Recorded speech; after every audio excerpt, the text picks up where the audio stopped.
The doorbell echoed through the grand dining room of the Irwin family estate in Boise, like a gunshot cutting through the tension. Zane leaped from his chair, his voice dripping with excitement. "That's him, the biggest investor who just saved our company from total collapse. Wait till you meet the person who's been keeping us afloat." My parents, Perry and Wanda, leaned forward with proud smiles, their eyes fixed on their golden boy, the son they'd always bet everything on. I sat quietly at the end of the table, the usual invisible guest barely touched plate in front of me. My name is Meredith Irwin. For years, my own family has seen me as the embarrassment of the Irwin name, the daughter who walked away from the timber empire our ancestors built across Idaho, choosing instead a simple life in Seattle as a remote software developer. In their eyes, I was the failure who turned her back on everything they valued. They had no idea. They never knew I was the anonymous investor holding shares worth $9 billion in their company. That night, Zane had invited the mysterious savior to dinner, partly to show off, partly to rub my face in how irrelevant I'd become. The doorbell rang again. Zane practically ran to the entrance, throwing the heavy door wide open with a triumphant grin. Everyone turned to look. And in that moment, when they saw who was standing on the threshold, if you've ever been underestimated by the people closest to you, by family who thought they knew your worth and got it completely wrong, drop a comment below and tell me about the moment they realized how badly they'd misjudged you. Hit that like button if you're ready for what happens next, because this story is about to turn everything upside down. Subscribe and turn on notifications. You won't want to miss how one open door changed an entire family forever. That night at the dinner table, as Zane rushed to the door, my mind flashed back, more than 12 years to the start of everything I'd kept hidden. The timber industry was in free fall. Prices for lumber had crashed after the housing bubble burst, and mills across the Northwest were shutting down left and right. Irwin Lumber, the company my great-grandfather had founded and my father now ran, was bleeding cash. We were locked into long-term harvesting contracts that no longer made sense, and the processing plant in Boise desperately needed upgrades just to stay competitive. Banks wouldn't touch us. Investors were running scared. Dad spent nights on the phone begging for extensions while Mom worried in silence. I'd just turned 25 when Grandpa passed. He left me a modest inheritance, nothing life-changing by family standards, maybe enough for a down payment on a house in Seattle. But to me, it was seed money. I didn't rush in blindly. For almost 2 years, I studied everything I could. Nights after my day job coding for a small tech firm, I pored over SEC filings, balance sheets, and industry reports. I took online courses in corporate finance, and even drove to Delaware to understand how anonymous entities worked. I set up layered holding companies, nothing illegal, just standard structures that rich people use all the time to protect privacy. Delaware is famous for it. Thousands of corporations are registered there precisely because ownership can stay obscured. My first moves were disasters. I bought into a couple of unrelated resource stocks on margin, convinced I'd spotted bargains. When the market dipped again, I got wiped out. Lost nearly half the inheritance in 1 quarter. It hurt badly. I had to sell my stake in a tiny startup I'd co-founded with college friends, an app that matched freelancers with short-term gigs. We'd just started getting traction, but I needed the cash to cover calls. That sale stung more than the money. It felt like giving up a piece of myself. But those losses taught me patience. I shifted strategy. Instead of chasing quick wins, I focused solely on Irwin Lumber shares trading at depressed prices on the secondary market. Whenever the company issued convertible debt to stay afloat, bonds that could turn into equity, I had my holding entities buy in quietly. No one flagged it because the purchases were spread across multiple shell companies, each under the radar threshold for mandatory disclosure. Dad and the board only saw occasional infusions from an anonymous angel fund that kept extending terms or providing bridge financing. They were grateful, even toasted the mystery savior at a couple of board dinners I heard about secondhand. They never suspected the money traced back to me. Year by year, the position grew. 5% became 10, then 20. I reinvested every dividend-plowed profits from my day job into more purchases and waited through every downturn for cheaper shares. The layers held no leaks, no questions. Even when the company went through a minor restructuring and issued new stock to raise capital, my entities were right there subscribing.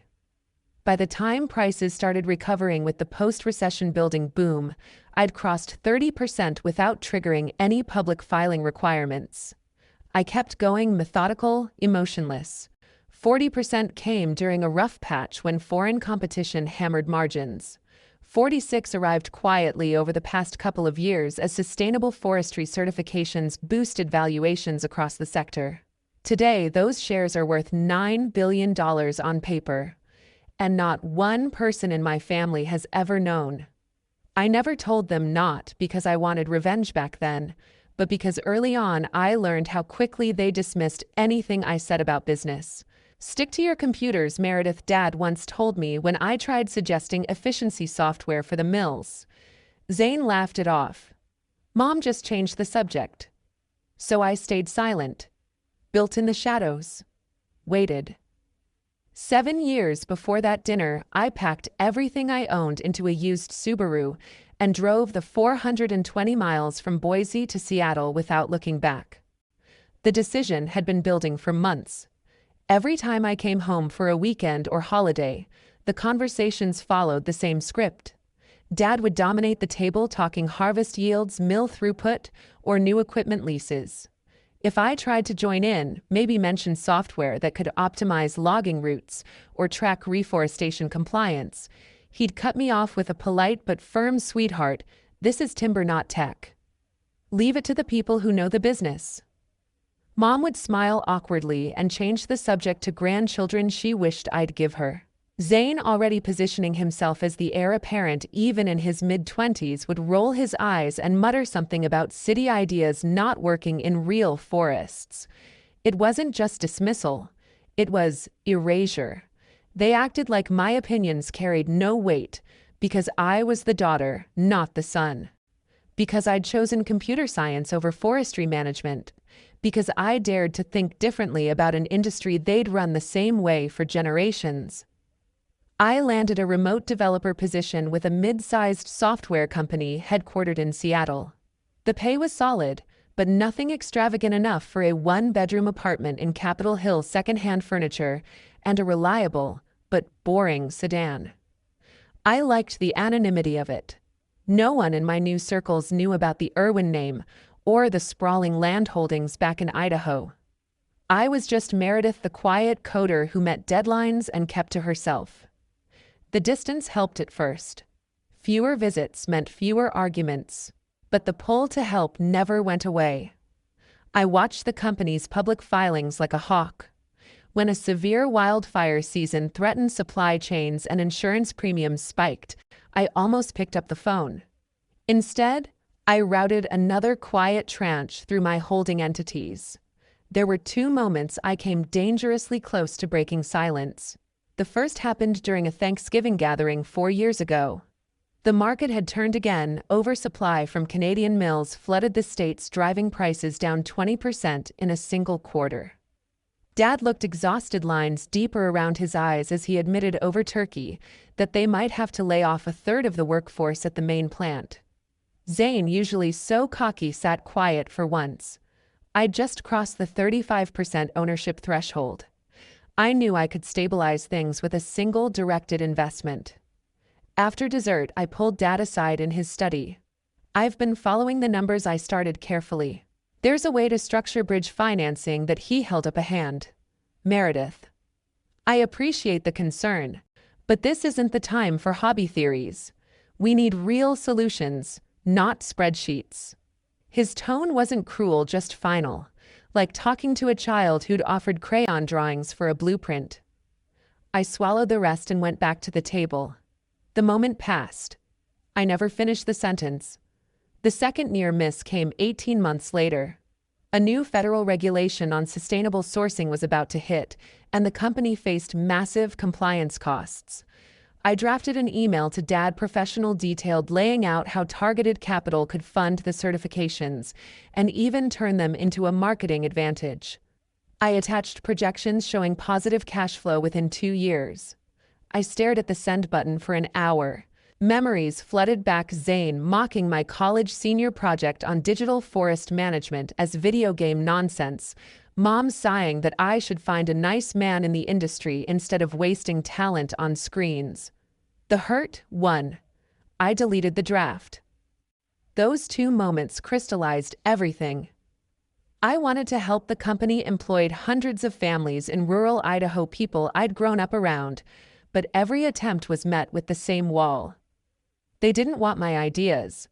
They wanted the version of me who stayed in Boise, married someone in timber, and let the men handle business. So I doubled down on distance. Visits became rarer. Phone calls shorter. I poured myself into work and into the slow, steady accumulation that no one saw. The internal conflict never fully quieted. Late nights in my quiet apartment, I'd run scenarios. What if I'd pushed harder? What if I'd just told them? But then I'd remember the casual dismissals, the way Zane once said in front of extended family, that at least one kid turned out useful, and the resolve would harden again. I wasn't doing it for revenge, not consciously. I was proving something to myself. That I could understand the family legacy better than they thought. That a daughter working remotely from a city apartment could protect it in ways they never imagined. The struggle between wanting connection and protecting myself from more rejection became a constant low hum. Some days I'd draft texts checking on Mom's health, then delete them. Other days I'd consider selling a portion just to wash my hands of it all, but I never did. I kept building, kept waiting. The latest crisis hit Irwin lumber hard. Freight costs had skyrocketed after new emissions regulations forced trucking companies to upgrade fleets. At the same time, several long-term supply contracts with big box retailers expired without renewal, leaving gaps in projected revenue. Cash flow tightened fast. The board started asking pointed questions about management decisions. Zane had pushed through expensive equipment leases that now looked over-optimistic expansion into marginal forest land that hadn't paid off. Zane felt the pressure closing in. Whispers reached him that a couple of independent directors were floating the idea of bringing in outside consultants to review operations. Worse, his own side investments, commercial real estate flips in booming Sun Valley, and a stake in a startup sawmill tech firm had gone south. Leverage he'd taken against future bonuses left him with personal debt he couldn't service if bonuses dried up. He needed a win. Something to remind everyone who the natural successor was. The invitation arrived in my inbox one Tuesday morning, a formal email with a calendar attachment, family dinner, Friday evening, Irwin Estate. Zane added a personal note. "It's been too long, sis. We'd love to have you. Important guest joining us. Someone who's making a real difference for the company." I knew what that meant. He wanted an audience. Me specifically, because contrasting my quiet life against his supposed triumphs would make him shine brighter. I almost declined. The drive from Seattle to Boise is long and the emotional toll longer. But curiosity won. I wanted to see how bad things really were up close. I accepted. Friday evening, I pulled into the circular driveway just as dusk settled over the hills. The house looked the same, sprawling timber-framed structure my great-grandfather built, all natural beams and riverstone fireplaces. Staff took my coat. Mom greeted me with a quick hug and air kisses, eyes already scanning for flaws in my simple dress. Dad shook my hand like a business associate, firm and brief. Zane was in full host mode, wine glass in hand, guiding me to the dining room with an arm around my shoulders that felt more possessive than affectionate. The table was set for 5 crystal china, the works. An extra place setting waited for the mystery guest. Conversation started light. Mom asked about Seattle weather, my apartment, whether I'd met anyone nice, safe topics. Dad talked about a successful reforestation project in the northern plots. Zane steered everything back to himself, how he'd personally negotiated better terms with a major wholesaler, how production numbers were trending up despite headwinds. Then the tone shifted. Zane refilled my glass and leaned in. So tell us about the exciting world of remote coding.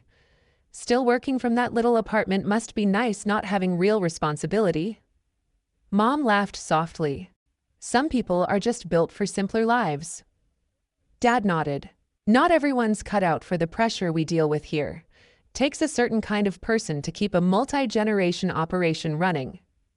I let it slide at first, but Zane kept pushing.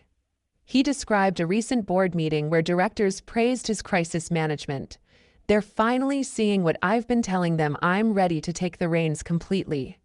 And with this new investor stepping up big time. He trailed off with a smug smile. Let's just say the future's secure because of decisions I made. The digs grew bolder. Mom wondered aloud why I never came home more often. It's like you're hiding from us. Dad mused that some children appreciate family legacy more than others. Zane circled back to my career. Honestly, sis, if you ever wanted real work, there's always a spot in admin. Though I guess debugging code all day suits you. Each comment landed like a practiced jab. They weren't shouting. It was worse, casual offhand cruelty wrapped in concern. The empty chair at the table loomed larger with every minute. Zane checked his watch repeatedly, building suspense. Our guest should be here any second. This person just committed major capital, saved us from having to lay off half the mill crew. Real vision. Real commitment. He looked straight at me when he said it. The message was clear. This is what success looks like. This is who matters now. You're just the sister who ran away and does nothing important. I ate in silence, fork moving food around the plate, feeling the old wounds reopen one by one. The evening wore on. Dessert arrived, Mom's famous huckleberry pie. Zane launched into another story about negotiating with suppliers, painting himself as the savior. Dad beamed. Mom hung on every word. Still no guest. Zane's phone buzzed. He glanced at it and grinned wider. Almost here. You're all going to love this. The condescension reached its peak. Dad raised his glass to the next generation of Irwin leadership, eyes on Zane. Mom added, We're so lucky one of our kids turned out with the right priorities. I set my napkin down, the fabric crisp against my fingers. Then the doorbell rang. The doorbell cut through the heavy air like a blade. I'd excused myself moments earlier, claiming a headache from the drive and too much wine. Stepping onto the wide porch wrapped around the house, cool night air hit my face. I texted Victor Perez, my attorney of 8 years, who was parked discreetly down the road. Now. Inside, Zane's chair scraped back. His voice carried through the open French doors, loud with anticipation. That's it, our savior's finally here. Footsteps hurried across hardwood. The front door swung wide. I walked back in from the porch just as Zane reached the entrance, Victor a step behind me, in a dark suit, briefcase in hand. Zane froze mid-stride, smile faltering. Dad half rose from his chair. Mom's fork clattered against china. I crossed the threshold into the dining room, calm on the outside, while everything inside coiled tight. Victor nodded politely and stayed by the door. No one spoke. I pulled out my phone, dialed a memorized number on speaker, and set it in the center of the table next to the untouched pie. Marcus' office. This is Victor Perez, came the steady voice on the line. Good evening, Victor, I said clearly. We're all here. Please confirm the current ownership structure of Irwin Lumber Corporation for everyone present. A brief pause, papers rustling. Then Victor began. As of market close yesterday, Irwin Lumber has 100 million shares outstanding. The largest single block, 46 million shares representing 46%, is held by entities wholly controlled by Meredith Irwin. The next largest is Perry Irwin with 18%. The remainder is split among institutional holders and smaller individuals. Silence thickened. Dad's face drained of color. Mom pressed a hand to her chest. Zane stared at the phone like it had spoken in tongues. Victor continued without emotion. Those 46 million shares are currently valued at approximately $9 billion based on yesterday's closing price. I watched the words land. Dad found his voice first hoarse. This can't be right. Some kind of mistake. No mistake, I said quietly. Every infusion you celebrated the bridge loans during the freight crunch the capital that covered payroll, when contracts fell through the funds that paid for the new sustainable certifications, all of it came from me. Zane shook his head hard as if trying to clear water from his ears. You're a coder. You live in a rental apartment? You drive a 10-year-old car. How I met his eyes. Because I started 12 years ago and never stopped. Because every time you bragged about Mystery Capital saving the day, that was me choosing to protect jobs in Idaho instead of walking away completely. Mom whispered Meredith, "Why didn't you tell us?" The question hung fragile. I felt the weight of every dismissed idea, every eye roll, every casual put down across years of holiday tables. Would you have believed me? I asked. Or would you have assumed I was exaggerating like always? Dad tried again. If this is true, and I'm not saying I accept it yet, why hide it? Why let us think? He trailed off. Zane recovered enough to sneer. Nice try. Some forged documents maybe. You expect us to just swallow this performance. Victor spoke up from the doorway, voice even. All filings are public record. Beneficial ownership exceeds disclosure thresholds, but layered structures are fully compliant under SEC rules. I can provide registration numbers and entity charts if needed. Zane's defiance cracked. He sank into a chair, face slack. Mom's eyes filled. All those times we talked about the company struggling and you knew. I nodded once. Dad rubbed his temples, voice breaking. You've been the majority owner this whole time. Controlling block for years, Victor confirmed. With proxy agreements from certain aligned institutions, effective voting power is well above 50% in most scenarios. The room went dead quiet. No clinking silverware. No breathing seemed loud enough to break it. Zane stared at his plate. Mom dabbed tears with a linen napkin. Dad looked suddenly older, shoulders rounded. I let the silence stretch. Everything they'd built their pride on, who ran the company, who mattered, who didn't, crumbled in that single moment. Finally, Dad whispered, "What happens now?" I picked up the phone, ended the call. That, I said, is tomorrow's conversation. The morning light filtered through the tall windows of the boardroom at Irwin Lumber headquarters, casting long shadows across the polished oak table. I arrived early, Victor at my side, carrying a leather binder thick with documents. The room smelled of fresh coffee and old wood fitting for a company built on both. Board members filed in one by one, faces tight with confusion. Most had been summoned by emergency notice the night before. A few greeted Dad warmly as he took his usual seat at the head.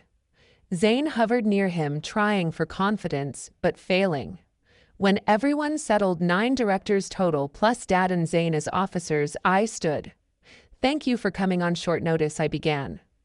As the holder of 46% of outstanding shares, I've called this meeting to address leadership and governance. Murmurs rippled. One longtime director, Harold Jenkins, who'd served since my grandfather's era, frowned. Meredith, with all respect, you've never attended a meeting. What's this about? Victor distributed folders. Inside certified ownership records, proxy agreements, voting trust documents. Everything filed properly with the state and SEC. Eyes widened as pages turned. Another director, Claire Morrison, an independent appointed 5 years ago, spoke up. These appear legitimate, but removing sitting officers requires cause under our bylaws. I nodded. Which is why we're voting today on 2 resolutions: removal of Perry Irwin as CEO and Zane Irwin from all executive roles effective immediately. Dad's voice cracked. This is absurd. I founded the modern era of this company. You can't just, I can, I said evenly. And the numbers support it. The debate started. Harold pushed back hardest. Perry's led us through downturns, expansions, everything. Tradition matters. Family matters. A younger director appointed during the sustainability push countered. Tradition doesn't pay debt or meet new regulations. We've barely stayed afloat lately. Zane tried charm. Look, whatever misunderstanding happened last night, we can work this out privately. No need to air laundry here. Claire cut in. Private doesn't change share count. Votes were called. First resolution removed Dad as CEO. Proxies I'd secured from 2 institutions tipped the scale. 5 in favor, 4 against. It passed barely. Dad stared at the table, hands flat, knuckles white. Second resolution stripped Zane of titles. That one went 6-3. Closer to consensus. Zane slammed a palm down. You're destroying everything we built. I met his glare. Everything I saved multiple times. Outside the room in the hallway afterward, the pleading began. Mom waited by the elevators, eyes red. Please, Meredith, talk to us. He's your father. Dad joined, voice low. Whatever I said wrong over the years, I'm sorry. Don't do this. Not like this. Zane tried anger first. You think you can just waltz in and take what's mine? Then bargaining. Keep me as COO. I'll report to whoever. Just don't cut me out completely. I felt the pull, sharp, familiar. The little girl who wanted approval. The daughter who once drew logging maps for fun and showed them proudly, only to be patted on the head and sent away. For a heartbeat, I wavered. One word and I could soften it, demote but not remove consultant roles, something to save face. But the years of dismissal flashed the eye rolls, the leave business to us the way they'd toasted Zane while I sat silent. I straightened. No. Mom reached for my arm. Think about what you're throwing away. We're your family. I stepped back. Family doesn't treat people like disposable props. Dad's shoulders sagged. I didn't see it. I should have seen you. The apology landed heavy and late. I turned to Victor. Execute the resolutions. Notify staff by end of day. As we walked toward the exit, Zane called after me. You'll regret this. You need us more than you think. I didn't answer. Outside, the Idaho sun beat down on the parking lot. I paused by my car, hand on the door, letting the moment sink in. Victory tasted nothing like satisfaction. It tasted like finality. I drove straight out of Boise that afternoon, the highway stretching west toward Seattle like an escape route I'd memorized years ago. The phone started buzzing before I crossed the state line. Calls from Mom, texts from Zane, voicemails from numbers I hadn't saved in ages. I let them pile up unread. By the time I pulled into my parking spot beneath the apartment building, I'd blocked every family contact. No explanations. No second chances. Silence felt both liberating and hollow.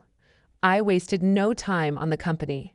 Within days, I'd recruited a new leadership team, a CEO with 20 years in sustainable forestry from Oregon, a CFO who turned around 2 mid-sized manufacturers, and a chief sustainability officer fresh from a major certification body.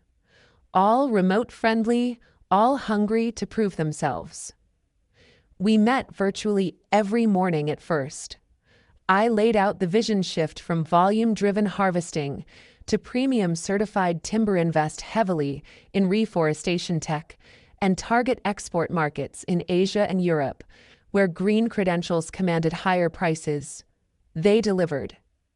Drone fleets equipped with LiDAR began mapping every acre in real time, tracking growth rates and carbon sequestration down to individual stands. We partnered with universities for AI models that predicted disease outbreaks months early. New planting programs tripled seedling survival rates through soil sensors and automated irrigation. Export deals followed fast. Japanese buyers, strict on chain of custody documentation, signed long-term contracts at 30% premiums. European furniture chains committed to exclusive lines branded as Idaho Verified Sustainable. Revenue climbed steadily, margins wider than they'd been in a decade. Wall Street noticed. Analysts upgraded the stock. The $9 billion valuation crept higher. From my apartment desk overlooking Elliott Bay, I watched numbers improve week by week. Quarterly reports showed black ink where red had dominated. Employees kept jobs, some got raises. Rural communities in Idaho gained stability. Success tasted clean on paper. But nights were different. The apartment grew quieter than ever. No family group chats lighting up the phone, no surprise visits, no one to share the wins with. Local papers in Boise ran stories. Irwin Harris ousts father in shockboard coup. Reporters dug into my Seattle life, the modest building, the hybrid car, the lack of social media presence. Speculation filled columns, bitter daughter revenge plot, power grab. Former classmates gave anonymous quotes about how I'd always been distant. I read them once, then stopped. Some evenings I walked the waterfront alone, whined off the sound sharp against my face. Questions circled. Had I been too absolute? Could one conversation have changed anything? Was blood really thicker, or just an excuse people used to justify cruelty? Sleep came uneven. Dreams mixed childhood memories, hiking timberland with dad-mom teaching me to identify tree rings with the frozen expressions at that dining table. I tried dating apps briefly. Matches fizzled when they learned my last name or Googled the headlines. Work became the only constant. The company thrived under the new direction. We launched a supplier code that raised wages for independent loggers. Carbon credit programs brought extra revenue streams. Stock buybacks strengthened my position further. Everything I'd envisioned for the business materialized faster than projected. Yet victory carried weight. I'd protected hundreds of jobs, modernized an industry icon, proved my ideas worked. But the cost was a family I no longer had, and the nagging doubt whether complete severance had been justice or just another form of running away. Some mornings I stared at blocked numbers on the call log and wondered what they'd say if I answered. I never did. The growth continued. Markets rewarded patience and ethics. Employees sent thank you emails about retained benefits, new training programs. I read them, felt pride, then closed the laptop and faced another empty evening. Power felt solid in board meetings. Loneliness felt sharper in silence. Months later, the fallout settled like dust over everything the Irwin name once touched. Perry and Wanda vanished from the industry circuit. Invitations to the annual Northwest Timber Association Summit stopped coming. Speaking slots at regional conferences one's dad had keynoted for decades went to younger executives from competitor firms. Old colleagues offered polite nods at grocery stores, but no longer lingered for conversation. The social standing built on generations of land ownership eroded quietly, one canceled membership and unreturned call at a time. Zane hit bottom faster. The personal debt he'd hidden, loans against anticipated inheritance, margin calls on volatile real estate plays, came due all at once. Creditors forced sales, the vacation condo in Sun Valley, the customized pickup, even the boat he'd barely used. When cash still fell short, he took an operations manager role at a rival mill in Montana, commuting hours each way for a salary he once would have scoffed at. I learned these details secondhand: industry newsletters, mutual acquaintances who reached out awkwardly, public records anyone could pull. None of them contacted me directly. The wall I'd built held firm. Meanwhile, I channeled profits into something separate from the past. I founded a national foundation focused on forest conservation and restoration, large-scale reforestation projects, wildfire resilience grants, community training programs for sustainable practices. Lawyers structured it as an independent nonprofit fully funded by anonymous donations routed through my entities. The name mattered most. I rejected anything tied to Irwin. After weeks debating options, I chose Horizon Renewal Fund.